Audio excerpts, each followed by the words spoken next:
my dear friends, and welcome back to another Star Wars news update. In today's video, we're going to be talking about some big details for the Book of Boba Fett and an upcoming announcement for Jedi Fallen Order 2. So without much further ado and without any more jibber jabber, let's dive straight into it. We have quite a bit of Boba Fett news to get through in today's video, and we're going to begin with an interview that Temuera Morrison and Ming-Na gave with TV Line. It's probably the most revealing of any of the ones they've done so far in promotion for the show, and if it had not been for Ming-Na telling Tem to be careful, he may have spilled the beans. What he was able to reveal is that there are many big characters coming up. After the interviewer asked him if there are more villains to come following Chapter 2, Temuera said, "This is just the start," and went on to say, quote, "We've got some colourful chaps coming in. As Star Wars fans, we obviously have to speculate, and as you're probably aware, this is not the first time he's described upcoming characters as colourful. This has led us to wonder if he's referring to the colours of certain species, for example the Duros who are blue, and this would signify Cad Bane. Or maybe he's talking about colours associated with the names of crime syndicates like Krrrsantan. Or maybe he's simply just talking about the wide range of big names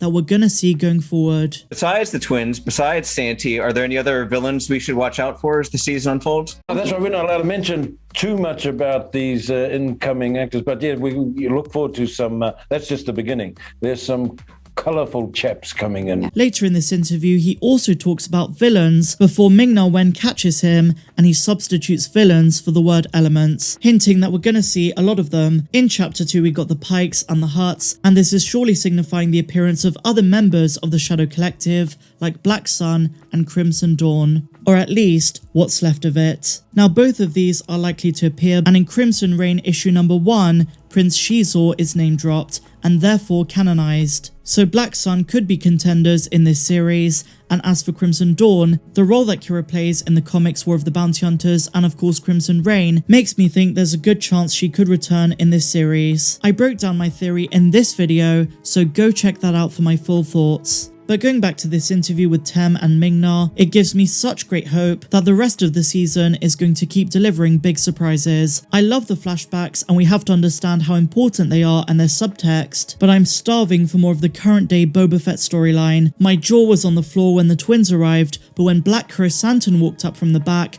I jumped up and practically cheered. Robert Rodriguez and of course the amazing talented directors on this series are fulfilling the big promise of the showrunner when he said it's going to over-deliver, and we're only 2 episodes in and I'm in love with this show. So now when we're hearing Temuera Morrison talk about bigger characters to come and say that this is just the beginning, I can't help but to be giddy with anticipation, and I don't mean to come across as if character appearances and cameos are all that matter. They're really not. The story itself does too, but so far it's been great. I have no complaints about the story, which is exactly why I think we can afford to be excited about familiar faces showing up. Those big cameos just add to the anticipation. Now, speaking of Qi'ra and familiar faces, a new rumour has emerged from that hashtag show. They're saying that Emilia Clarke is going to be back for a Disney Plus series as Qi'ra.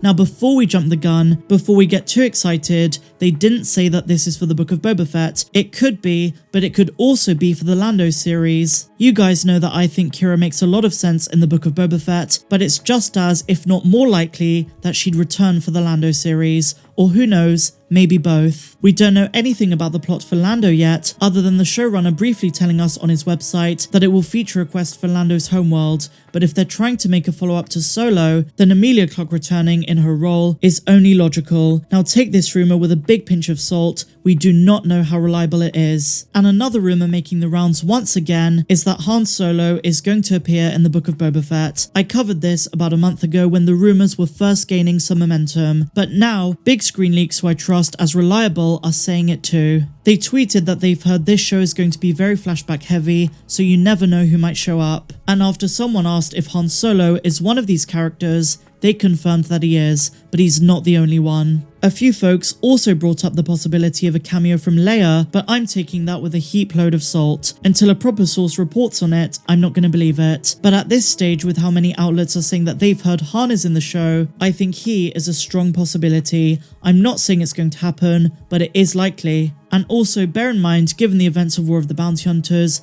I'm not surprised if Han appearing also means we get Qi'ra, Leia and Chewie. So now, my dear friends, we have another big piece of news to talk about.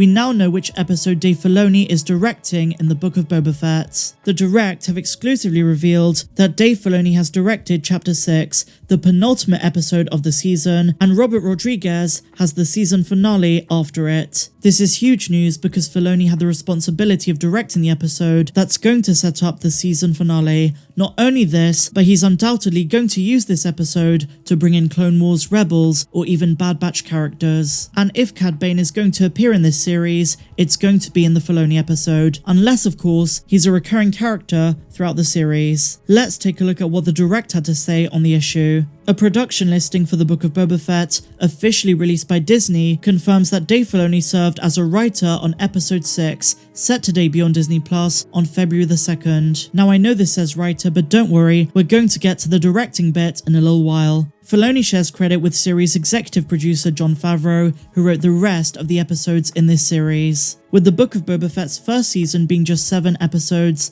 Dave Filoni will be overseeing the events that lead directly into the finale. And this is the important bit. Given that Filoni is listed as a director for the series and wrote the episodes he helmed for The Mandalorian, it stands to reason he's also going to be directing Chapter 6 of the Book of Boba Fett.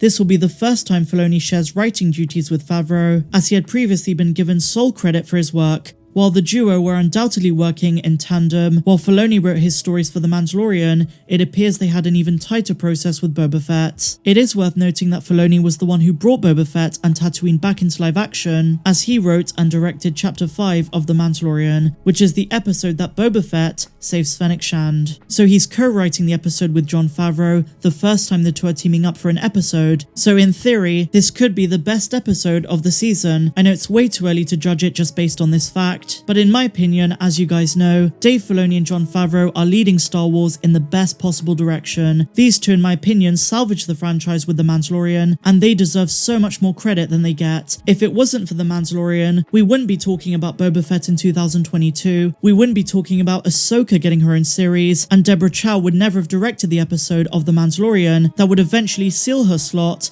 as the showrunner of Obi-Wan Kenobi. Ming-Na went told Variety recently that if it wasn't for those episodes of The Mandalorian, Deborah Chow would never have been given Obi-Wan Kenobi to helm. And I must say that Deborah Chow is one of the most talented producers and directors working on this franchise. We're truly lucky, and when it comes to the Book of Boba Fett, I think Filoni's episode is going to be something really special. All of it will be, and all of it is. I love the first 2 chapters. Bring on Chapter 3, just under 5 days to go. And so finally, my dear friends, we have an announcement for Jedi Fallen Order 2, the much anticipated sequel to the revolutionary Star Wars game. Last year, EA promised that we would get an announcement sometime this summer. But now, my dear Megalorians, we've learned we could be getting a reveal even sooner, as early as May. So if you thought that 2022 was the year for Star Wars, this just ramps it up. Credit goes to Games Radar for this article. Let's dive straight into it. Star Wars Jedi Fallen Order 2 is reportedly preparing for a pre-E3 reveal this year. That's according to Jeff Grubb, who discussed the unannounced sequel in a recent Giant Bomb stream. He claims that publisher EA and developer Respawn will share or show the game in a significant way before E3 kicks off in June. So we may see an official reveal this spring or summer, with the possibility of a late 2022 launch. In one sense, this news comes as no surprise, given how frequently Jedi Fallen Order is brought up, and encouragingly, EA itself is very confident about this game. More recently, in August of 2021, EA confirmed that it's going to continue to invest in the Jedi Fallen Order franchise. So the lowdown is, we could get our first look in just a matter of months. Truly exciting stuff. Let me know down below if you're looking forward to the sequel. But otherwise, my dear friends, that is pretty much everything we have for today's video. Share your thoughts in the comments down below, and if you enjoyed this one, please be sure to give me a big fat thumbs up, subscribe if you're brand new, and a massive welcome if you are, and why not consider becoming a patron? You get access to over 100 posts that are not found here on YouTube, and you also get to join the Discord server. It's a lot of fun, you will not regret it. But otherwise, guys, I really hope you're having an amazing day no matter where you are in the galaxy. I'm Star Wars Meg. May the Force be with you, always.